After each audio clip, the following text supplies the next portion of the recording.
Bonjour les élèves de la troisième année internationale. Aujourd'hui, on va voir la transfusion sanguine. D'abord, on se pose la question, qu'est-ce que la transfusion sanguine? Tout simplement, c'est un acte qui consiste à injecter le sang ou l'un des composants provenant d'un ou plusieurs sujets appelés donneurs à un ou plusieurs sujets malades appelés receveurs. Ça fait des siècles et des siècles que de multiples essais de transfusion ont été tentés avec du sang d'animaux, mais le résultat était catastrophique. Ce n'est qu'en 1901 qu'un Autrichien Karl Landesteiner, que vous voyez sur la photo, a découvert les groupes sanguins, c'est-à-dire le système ABO, et que la transfusion sanguine est devenue plus sûre. Comment? Découvrons ensemble. Qu'est-ce qu'il a fait, ce Karl Landesteiner? Il a découvert que l'agglutination, donc on vient de dire que le résultat des transfusions était catastrophique parce qu'ils ont remarqué, ils ont observé des agglutinations. Donc c'est une réaction immunologique qui survient quand le sang d'un receveur contient des anticorps dirigés contre les antigènes à la surface des globules rouges du donneur. Vous avez déjà une idée sur les anticorps et les antigènes. Il en déduisit l'existence du groupe ABO. Un an plus tard, De Castillo décrit un quatrième groupe AB. Voyons de près ces groupes sanguins ou ce système ABO. On distingue le groupe A, groupe B, groupe AB et groupe O. Revenons au groupe A. Donc on sait bien que le sang contient plusieurs éléments. On a dit qu'il contient un plasma, il y a des plaquettes, des globules blancs et des globules rouges. Les voilà. On s'intéresse bien aux globules rouges et au plasma dans ce cas-là des groupes sanguins. Les globules rouges, dans le cas du groupe A, portent sur leur surface un antigène appelé agglutinogène. Pourquoi il provoque agglutination? C'est une molécule protéinique qui provoque une réaction immunologique qu'on appelle agglutination. Pour le groupe B, on remarque un antigène de surface B. C'est une autre forme. C'est agglutinogène B. Le groupe AB, le globule rouge, porte sur sa surface deux antigènes de agglutinogène A et B. Par contre, pour le groupe O, il y a absence des deux antigènes. C'est-à-dire, il n'y a rien, il ne porte rien. En parallèle, dans le plasma, qu'est-ce qu'il y a? Regardons ensemble qu'il y a des anticorps. Mais à signaler que ces anticorps sont innés. Ils sont là dès la naissance. Pour le groupe A, on a anti-B, c'est-à-dire anticorps anti-B. Et pour le groupe B, on a anticorps anti-A. Pourquoi regardez ici, cette différence de forme pour ne pas avoir le risque d'agglutination.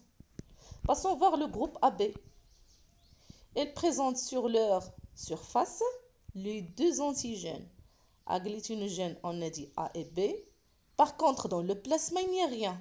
Absence des deux types d'anticorps. S'il y a anti-B, il y aura agglutination. S'il y a anti-A, il y aura agglutination parce qu'on a les deux formes ici. Passons voir maintenant dans le plasma du groupe O. Qu'est-ce qu'il y a? Il y a des anticorps anti-A et anti-B. Pourquoi? Parce qu'il n'y a rien sur leur surface. Pour bien comprendre les choses, regardons ici, on a deux cas pour voir cette agglutination. On a un donneur du groupe sanguin A, porteur de l'antigène A, avec un receveur où il y a le sang du groupe sanguin A, porteur de l'anticorps, on sait bien que anti-B. Donc regardez ici, anti-A, antigène A avec anticorps anti-B. Il n'y aura rien parce que les formes, regardez, sont différentes, sont incompatibles. Il n'y a pas de possibilité pour qu'ils s'accrochent ou qu'ils s'unissent.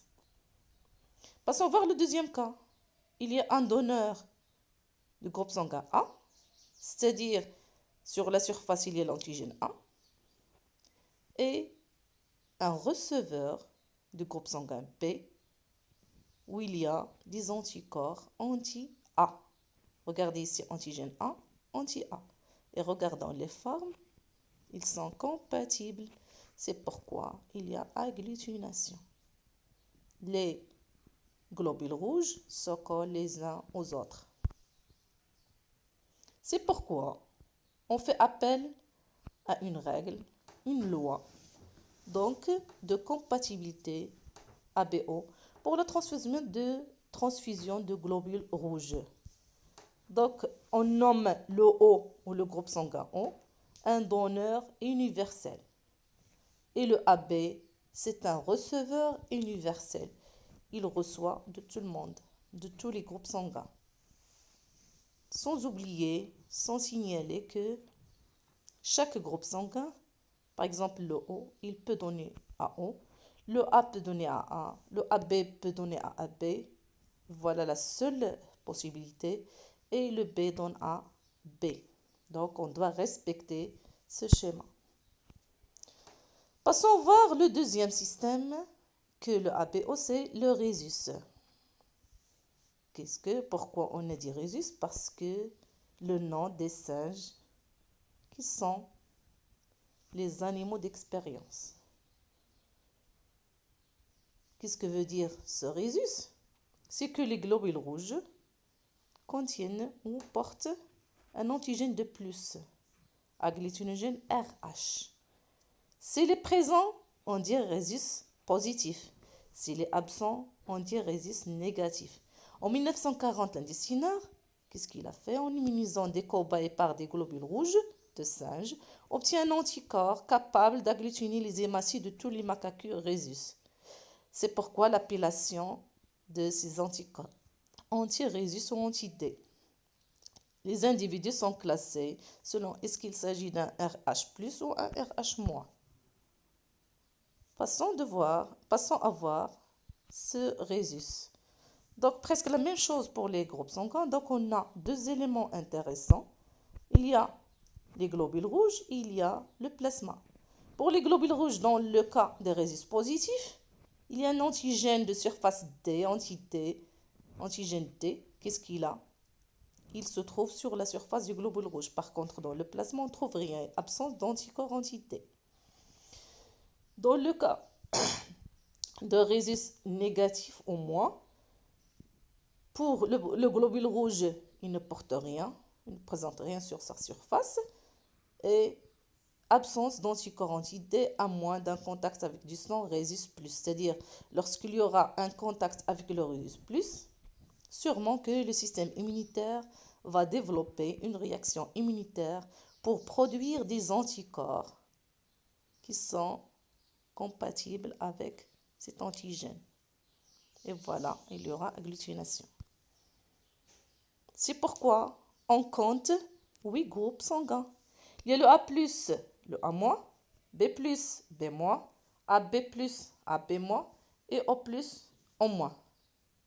Après avoir vu le ABO et le rhésus, revenons à voir d'abord comment peut--on faire une transfusion sanguine entre les rhésus. Il y a ici le RH- et le RH+. Si le RH- a donné ou a pratiqué une transfusion sanguine RH-, il y aura un problème. Pourquoi? Parce qu'on a dit il y a plus, c'est-à-dire il y a un antigène de plus. Lorsqu'il rentre, sûrement que le système immunitaire de ce RH- va développer une réaction immunitaire, c'est-à-dire il va produire des anticorps.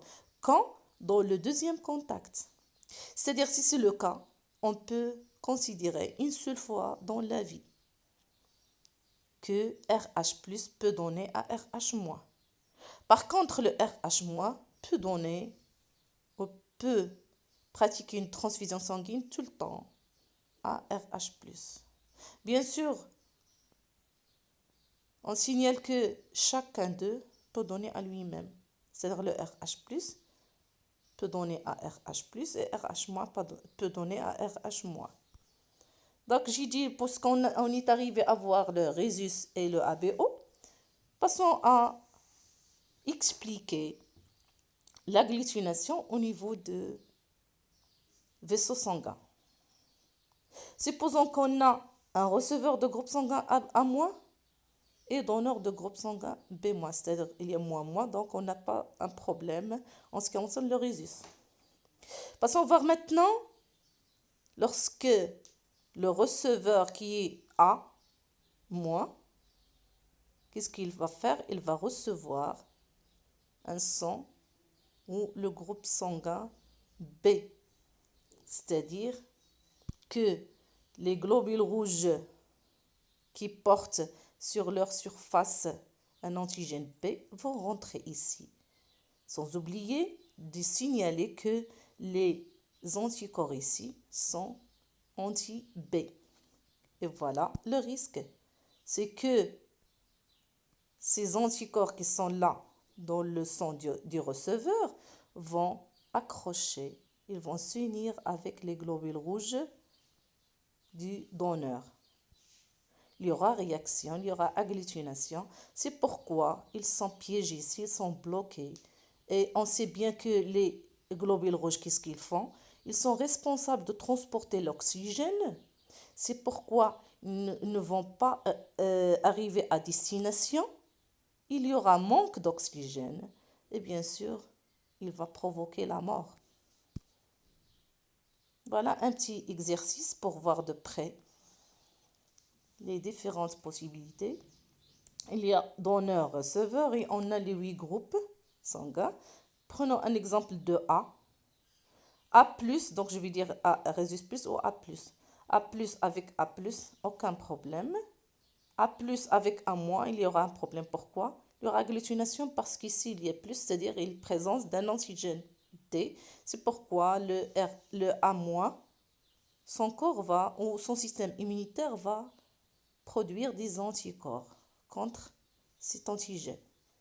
Donc, pour le A+, il y a deux possibilités, il y a A+, et AP+. Pour le A-, de 4 possibilités, avec le A+, A-, AB+, AP-. Pour le B+, il va donner AB+, et AP+. Le B-, 4 possibilités. Le AB+, regardez, il y a une seule possibilité, c'est à lui-même, c'est-à-dire AB+. Pour le O, s'il est positif, c'est-à-dire O+, il y a 4 possibilités. S'il est O-, il va donner à tout le monde. Et voilà. On est arrivé jusqu'au bout. On a terminé le programme. C'est pourquoi c'est l'heure de la préparation aux examens. Au revoir, soyez sérieux.